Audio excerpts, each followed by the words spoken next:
into it, I guess. So this is what my own notebooks look like, so don't judge me. But we're gonna go through 3 different steps today. In terms of like time, the first hour you and touch upon different points to think about before preparing for an interview. And then the second part is going to be kind of like a group session for the researchers to figure out and understand the institutions that they want to interview a bit more. So I hope you guys have institutions in mind, because if you don't, then you've got an hour. Decide what we're working on in the second hour.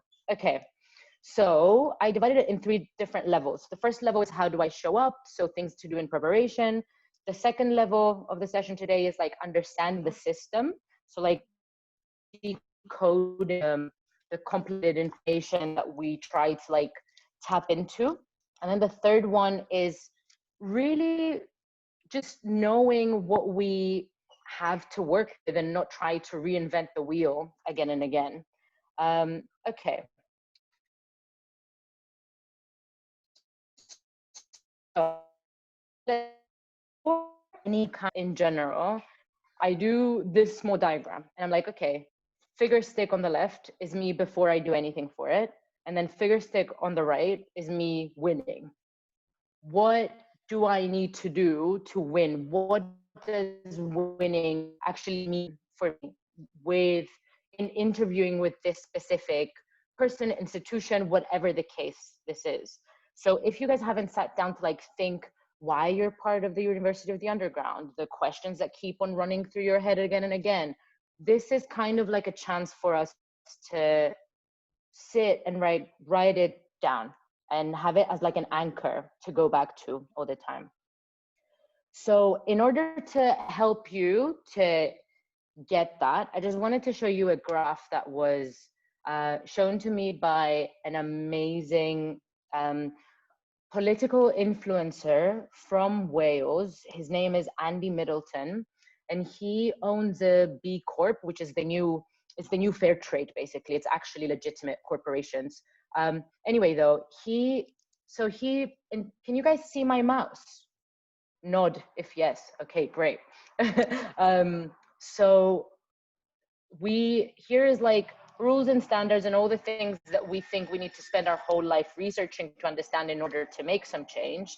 And then this is all of the knowledge that we have and when I say we, I mean artists, I don't know, tree huggers, activist groups, people that have gone through trauma and are trying to help people in need, or people that are coming up with new and different methodologies to tackle problems that other parts of society can't really tackle, right?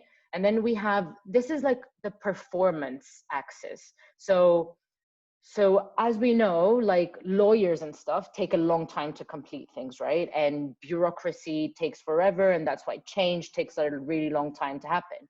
If you go to the marketing and advertising industry, though, they are the most successful of anything, right? So what are they doing that we could be stealing? And what is the knowledge that we have that we want to meet here? So basically, we want to be somewhere here, and we need to come up with our best case scenario of what it is that we know as activists, creatives, and et cetera, and what are the processes that really exist and are really either fundamental or just really efficient that we can apply to make our lives easier and reimagine the future that we need to reimagine, right? So on the right side of this slide, you'll see that I said interview prep sheet. So this is something that I want you guys to start working with on the side for the first hour. Researchers or visitors, it doesn't matter, work on it. I think it's helpful in general. So basically the first one is around the same questions. So why am I doing what I'm doing, first of all? Like, why did you guys apply for the University of the Underground? Did you get frustrated that your art was only about aesthetics and it wasn't really changing anything? Were you trying to find ways to combine those things? Is there a lived experience that you're going through that's making you, that's driving you forward, basically? So this is, I know we just started, but I really want you guys to actually do this. So I'm going to give you 3 minutes to write down just like a brain thought vomit of what you think is the answer to these questions on the right. Yes? Cool. I'm just going to assume that you guys are doing what I'm saying. Yes, yes. Cool. I was going to say, usually people will, I mean, everyone will usually put inside the chat section. We kind of got used to it, but, you know. Yeah. You can tell them as well, like if you want them to respond directly, you can say, I mean, it's up to you. No, it's okay. I don't think, I don't have a good idea to show it directly, because we really need to kind of like focus on this for a bit.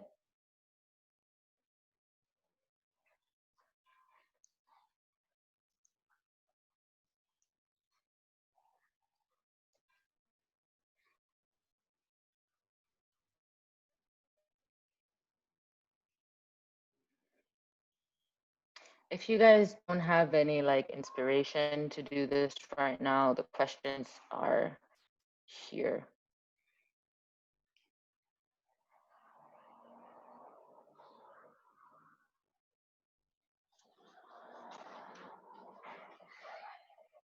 Can I copy the questions in the chat? Let me do that. Oh, I need to, oh yeah, okay.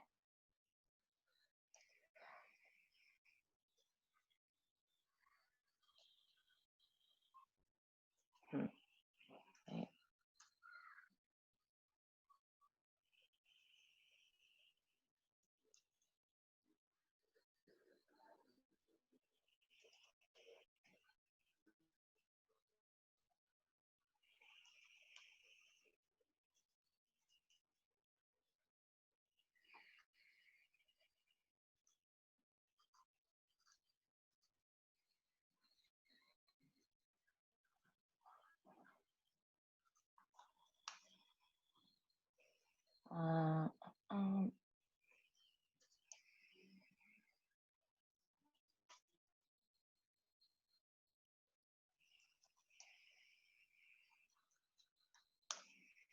Okay, cool. So let's move on. So the next slide is about like a few of the things that I found out in the last couple of years that I think are really, really important when interviewing someone. These are references. There's loads of references. I don't know if you saw them, but that book that I referenced, and I found the whole book to send to you guys, is the one written by Chris Voss, who's a former FBI hostage negotiator. So that book is a negotiations book, but there's a lot of really small tricks that you do that actually just help you a lot in terms of like understanding what's happening in front of you in an interview. So two of the main things are that in the 1950s, a psychologist, George A. Miller, proved that we can only process 7 pieces of information at any given moment, plus or minus. That means that we're not superheroes and we can't do it as we think we can. So our perception is actually really, really limited. So I have a few solutions on how to tackle this later on in the presentation, but now we'll just leave it at that we just get really easily overwhelmed. And then the second one, which I did send you the journal entry from experimental psychology, everyone thinks that everyone else thinks like them. That's not true. It's the same. You guys must have seen The Great Hack on Netflix, that documentary about of people buying political campaigns on social media.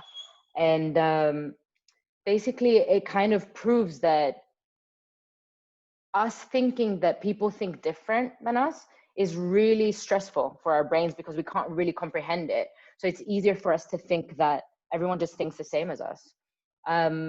So I just wanted to say that because it's really important when you're interviewing someone to not assume things or assume that you got like similarities with them.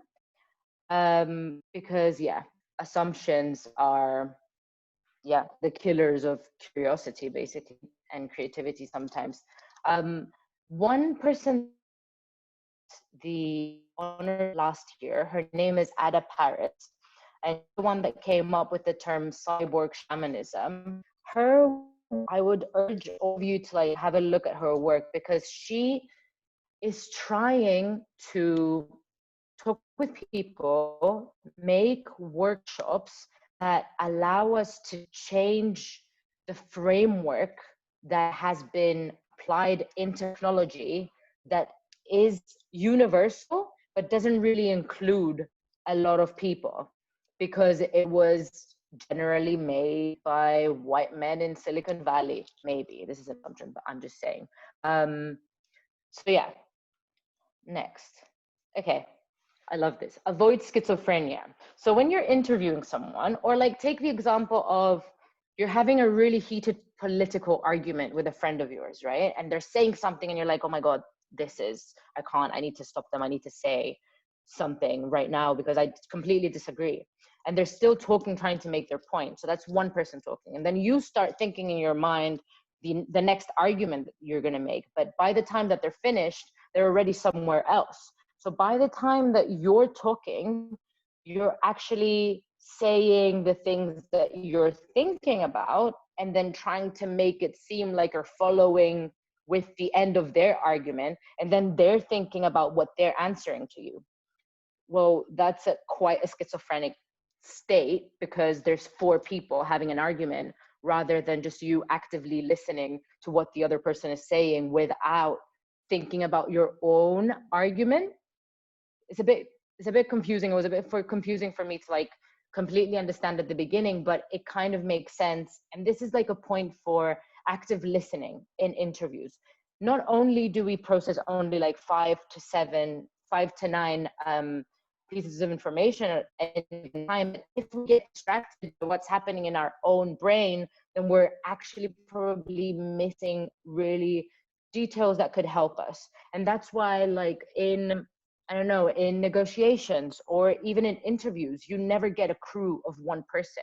It's a lot better to always have more than one people because you go back and you listen to all the details again, you pick up on things that you didn't really understand. So this is kind of a prompt to just be as active as you can in the moment rather than trying to win the argument. The conversation and interview isn't about winning an argument as such, but it's about understanding the other person's profile, right? Okay, these are I told you about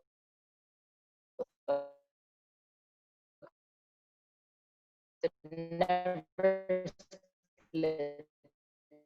every time I'm having a difficult conversation, every time I'm interviewing someone. Okay, so the first one is called mirroring or labeling. So basically, you've heard this in like dialogue in movies when a therapist is literally just repeating what you just said. It sounds annoying and you feel like a weirdo when you do it, but that with a pause really gives the other person space to think about what they just said so that they could expand on it without you trying to make a point before they do so. And then if that doesn't work, or if you see that that's all they have to say, the labeling comes when you're like, okay, I've identified some, like in the micro expressions or in the tonality, like, okay, there's some bitterness there. And it's like, it seems like you weren't justified in the event of that, that, and that. And then when you're making statements like that for your interviewee to comment on, you want to make sure that you don't use "I'm hearing that" or using "I" in general, just because when you say "I," you gain responsibility because you're like, this is my opinion of you.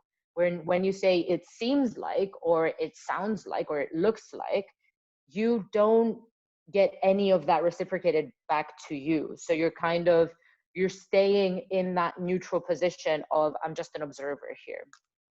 And then calibrated questions. This is actually one of the sections in the prep sheet for your interviews that I've got more details of later on in the presentation. So basically, this is really simple. It's like, use questions, start your questions with who, what, when, where, why, and how, just so that you don't give questions where people only answer yes or no to. Because when you're interviewing, you're trying to take as much information as you can. If you give them something and they're like, yep, that's it, then you're not really interviewing there. You're basically just saying your opinion. So the best ones to go for is like what, how, and sometimes why, to find out what the processes are, what the missing data is that you don't have, which is kind of what design experiences asks us to do, is like trying to understand institutions that we're not really part of, but want to understand how they're trying to do things.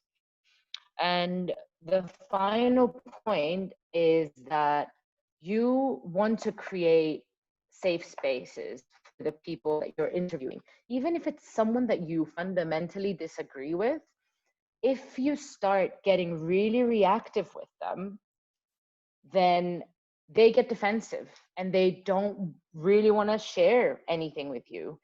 So I put this as a really important one because I know that this is one of the hardest things for me.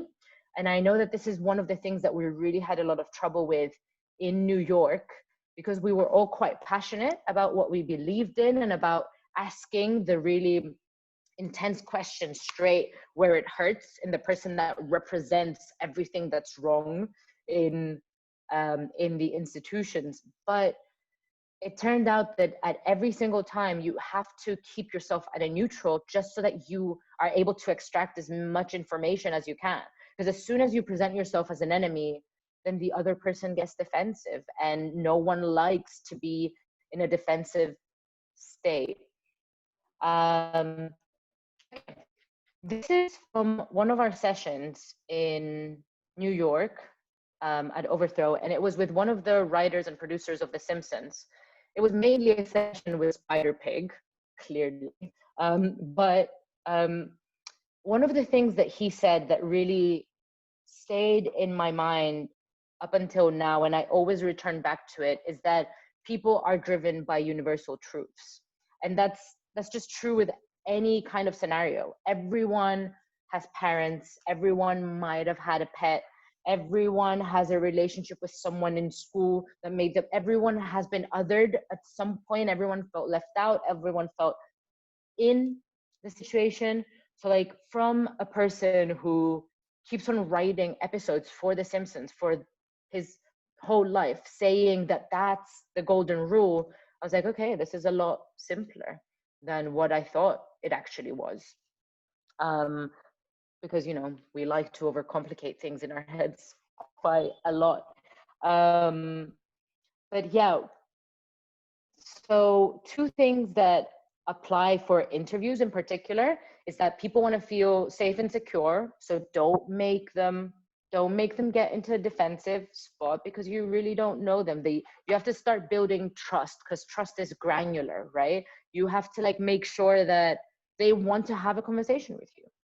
And the second one is that I'm not saying manipulate them by flattering, but people like to feel like they're in control, because if they don't feel like they're in control, then they get defensive, or they shrink. So you might not get, again, as much conversation out of them as you would have wished to.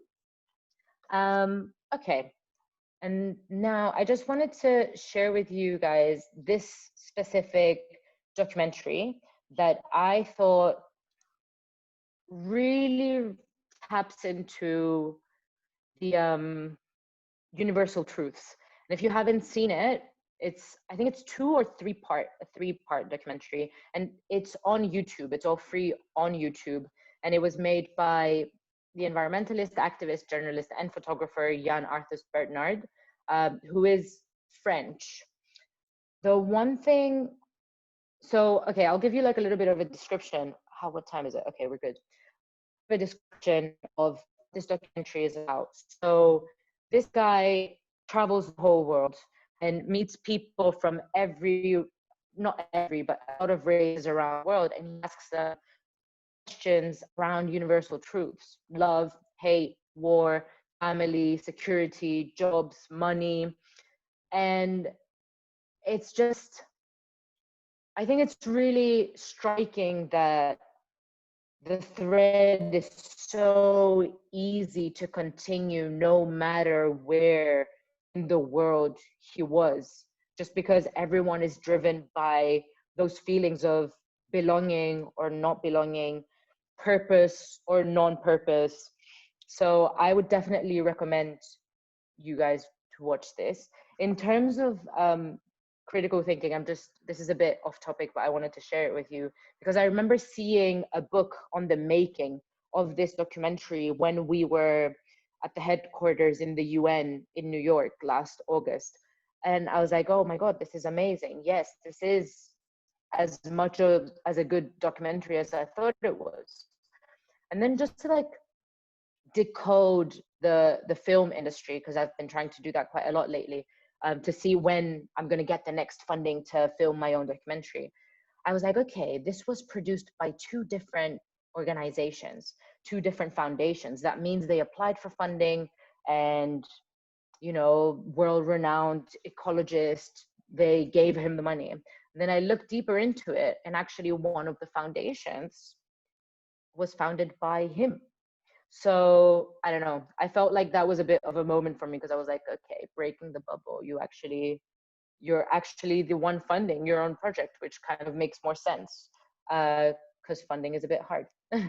Okay, so in terms of taking into consideration the oh, by the way, I'm not looking if you guys have put any questions up at all. Okay, I'm just gonna not look at this until we go through it. Okay, in terms of losing a lot of information in an interview, and in terms of making sure that you're generating as many ideas as possible for your experiments, because even though this is a session about you thinking for your podcast, what you're going to do, that doesn't necessarily mean that your podcast has to be only an interview of voice. You could have video, it could be a virtual thing, it could be a monologue, it could be an interpretation of a performance that you wanted to do, because, you know, we're creating experiences here, and for you to get to your final direction, you need to do a lot of experiments, right? So one of the references was the multidimensional method, which is in the appendix, on how these anthropologists collected data, where they try to stay away from the rigidness of taking shots and covering footage with the camera and asking rigid questions and giving questionnaires to the interviewees, and losing experiential data, let's say, from the actual interviewees. So I want you to like think about it for a second, that what are the things that you can actually, because I'm assuming you're going to do your interview online. I don't know if you have access to the people that you want to interview, but even if not, you guys are experts on online experiences right now. You're on here every single day. So you've already, I mean, most of you are creatives. You've probably picked up on different visual cues on things that people do. So like, apart from like, obviously it's different being in a room and being like, oh my God, they like those vases and they put their pens in this way, maybe they have OCD or whatever.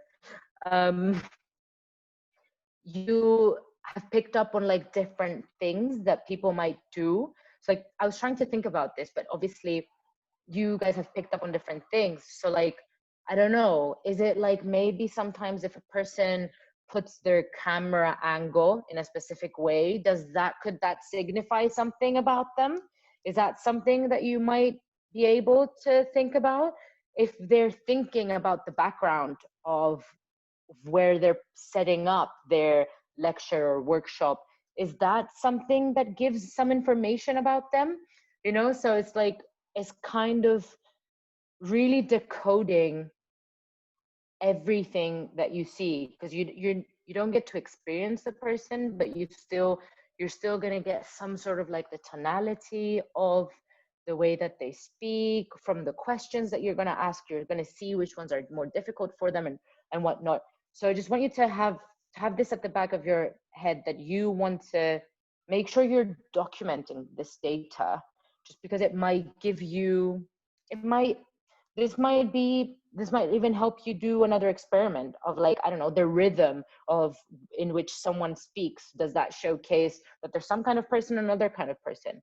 And then on the left, anthropology, multidimensional method.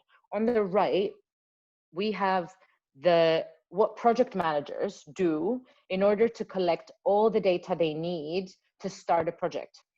And I thought this was really interesting because there's a list of different things that you could do: interviews, brainstorming sessions, focus groups with representatives, observations, or asking to shadow someone. Might be creepy on the internet, I know, but who knows? Maybe you're going to find a way to tiptoe yourself around it. Questionnaires and surveys are quite rigid, but who knows? Maybe you're collecting data for a specific, I don't know, you might be doing a zine or something. And then you could always ask that person at the end of your interview or before your interview if they have anything that you don't have access to, that might give you a better idea on who they are. So like, one of the things that I've been thinking lately is that everyone has to-do lists, right? And whenever I see my to-do lists, I have like, let's say a month's to-do list, and they're usually the same. And I've got different symbols that mean repetitive tasks or priority, da da da. But every person has a different type of way to do it. Maybe could that be an object that you could ask to look for? I don't know. This is for you guys to interpret further. Okay, in terms of observation, I wanted to share with you these two documentaries that I have seen recently and met the directors of. And they're both observational and collaborative. So here is where it's like, if you would get like a brainstorming session, or if you would get the representatives to do like a focus group, it would kind of look like this, but obviously because these are documentaries, these are about people that don't necessarily have as much power as the people in the institutions that we're trying to decode here. So the one on the left is a documentary that was filmed over a year and a half with 10 Londoners who were homeless or on the brink of like not being able to, live life in terms of like having food to eat, and how they reacted together. So the director, Andriana Zimmerman, the reason why she did it like this is because she wanted to interview. She didn't want to interview them in a rigid way, but actually to apply the themes of theater of the oppressed with these people that felt the oppression from society, but she knew that she could enable their agency. So in this movie, you see these 10 people turning into poets and expressing traumatic experiences from just those really intricate moments together. And the one on the right, Taste of Hope, is directed by Laura Coppens. And this is like to show you the extent of observation. If you're an anthropologist and you're really rigid on your beliefs and your morals, this took her 3 years of observation because she didn't want to be visible. She didn't want to affect the running of things in the whilst she was like documenting what was happening. So basically she was documenting a tea factory that's run as a cooperative by the workers in the south of France. And she was there for 3 years just to like make sure that she gets all the different dynamics to understand people. Yes, there's a lot of details to understand when people are trying to like change framework. But yeah, I just want to show you the extent that you could go with these things. Okay, section B on your interview prep sheet is your toolkit. So before going to the interview, what do you need to like make sure that you have with you? So this is going to be informed by when you guys start understanding a bit more. Maybe you already have ideas, and we're going to talk about this in the second section when it's literature. Yeah, your experiments are going to inform this list, because if maybe your whole thing is around one object and you need, you know, the classics like paper, camera, post-its, you don't, I know this might be frowned upon because there might be some musicians in here, but you don't need a professional voice recorder. Whenever I do interviews, up to now, it's been just my phone recording, because like, what can I do today with absolute nothing, basically? That's all. That's things that you still have in abundance around you, right? You don't need to have the maximum of equipment to start, because we already have tools. Okay, so level 2 is breaking down the system. So this is to start putting some sense or decoding some patterns in the way that these systems exist, right? So right now, from the outside, we look at these institutions and they're these perfect organizations that nothing can pierce through. But we all know that that's not necessarily true. So this is where I come in and I'm like, you guys have to start doing all the data that you already have so that you start understanding what's actually happening. So this slide shows you all the possible diagrams that you could use to start codifying some of the data that you have, okay? And in particular, today, I've used this up to now, or you could say it was this one, the stick people. So this was before and this was after. What's the difference? And then now we're going to think about it in this way. And this is what we're going to be doing in the second section. So we're going to start working towards understanding some of your institutions. Okay. So in the references, there's the Doodle Revolution TED Talk of the lady that wrote this book. Watch it if you want to see why information is better absorbed when we doodle with it. Okay, this is my amazing sketch. So first point in understanding big systems, or at least what I do in a systemic approach to design, is that I write down every single part of society that's affected by this institution. So they're in the middle, and then I start figuring out who are the people who work for these people, and then who are they really jealous of, and then where do they get their money from, and then where do they get their parts from, and then who are they really influenced from, like under the radar, who are they actually working with, and who are they trying to please?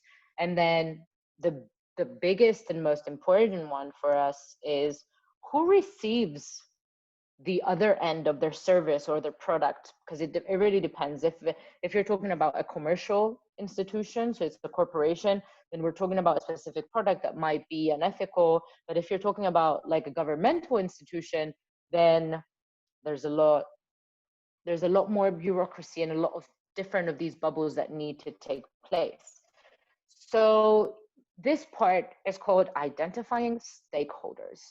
And stakeholders, clients, people who control demand, people who control supply, people that are affected directly and indirectly.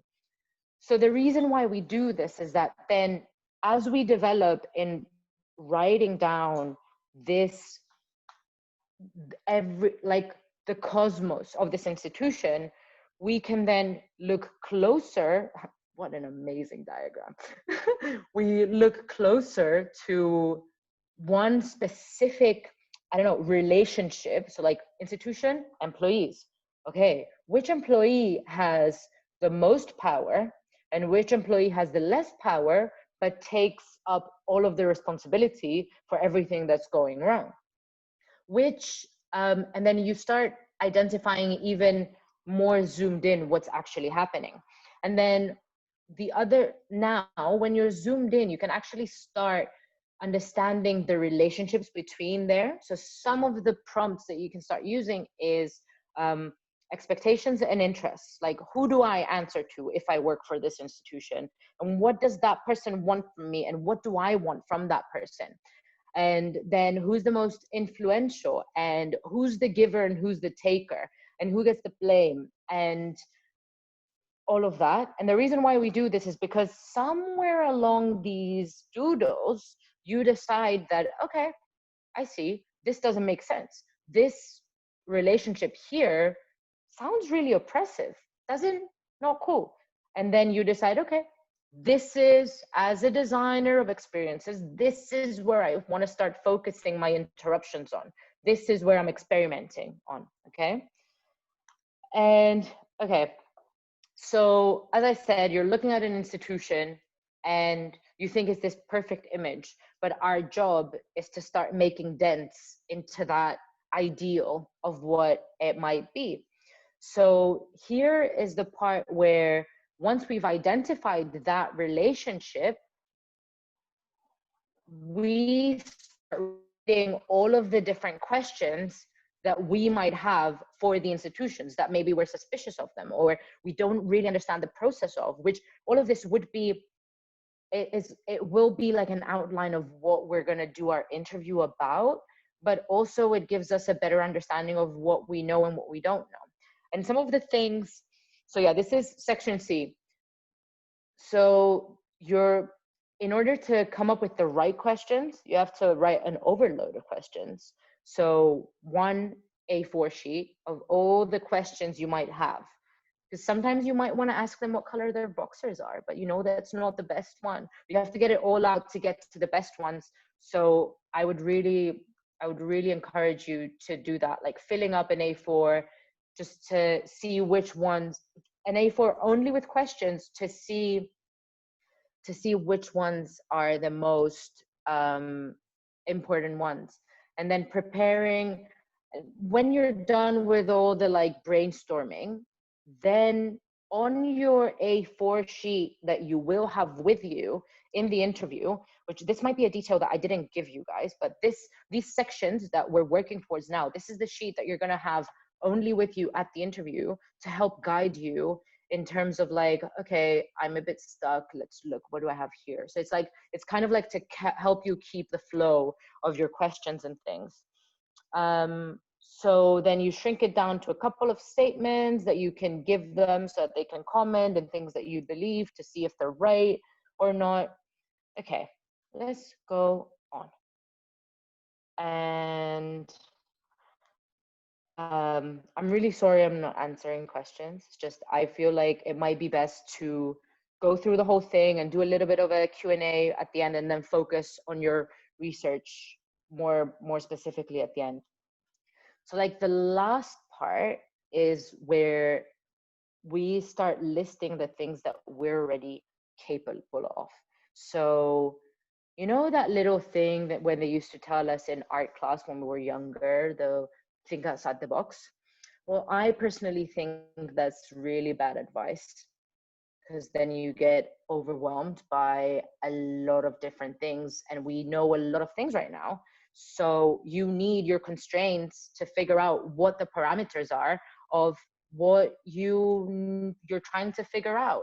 And since the day that I started working like this, things are getting less anxious for me, because you're like seeing the light at the end of the tunnel, like a project's actually come to fruition. Okay, so here is where we start thinking about your experiments. So you've already identified that part of the system that you don't really feel is right. That might be a lot of parts of the system you don't think are right, but you'll decide which one is the one that you're most interested in.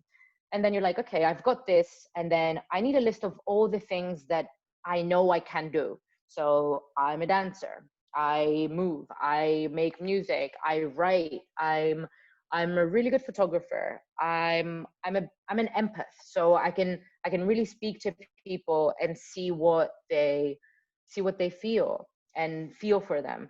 Or I have a lot of information in my head about geography. Maybe that will help me put it out. So in terms of you starting to think how you're going to start your experiments, I would say list down all the things that you can and cannot do. And this is going to take you more than one day, because things are going to keep on, as soon as you start, more things are going to keep on coming back. And this is one of the video here of Travis Lanza.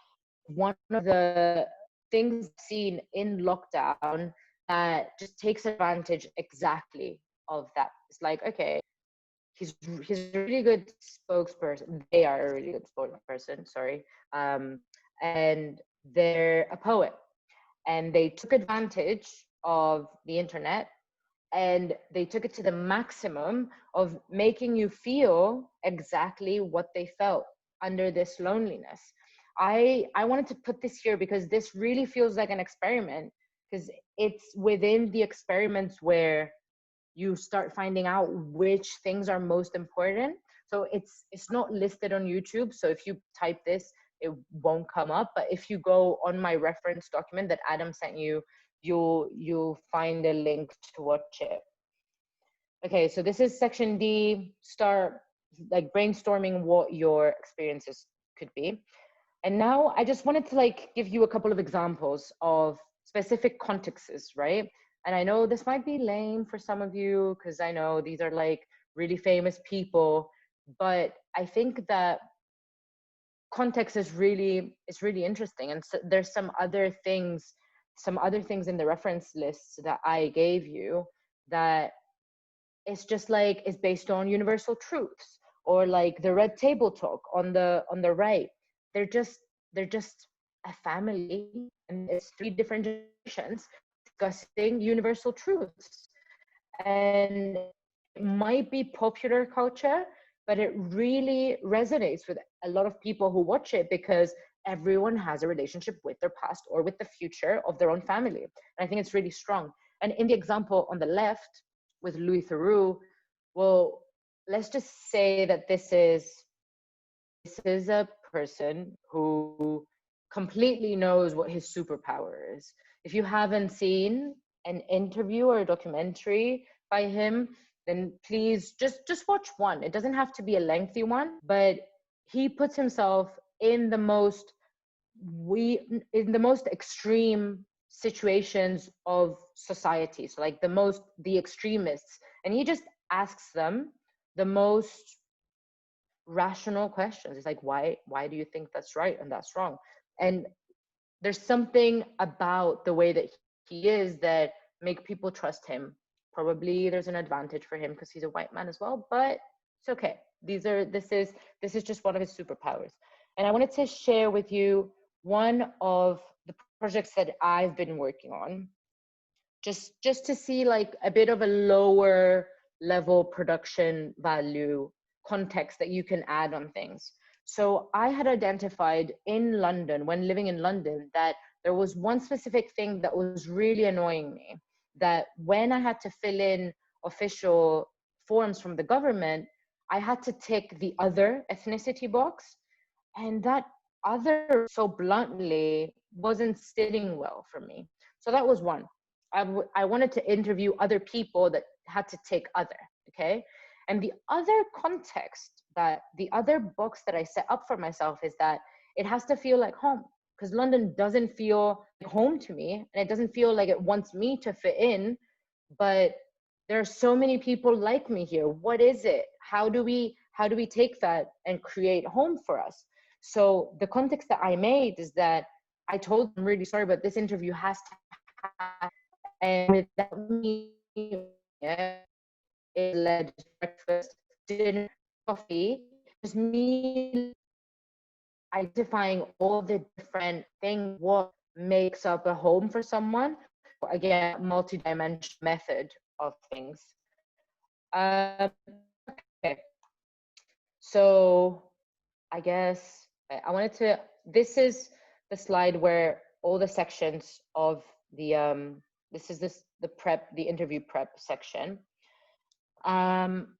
And the last one is the deliverables. So after you decide on what your experiment is, you just make sure you add on your sheet that checklist of things that you want to make sure you have.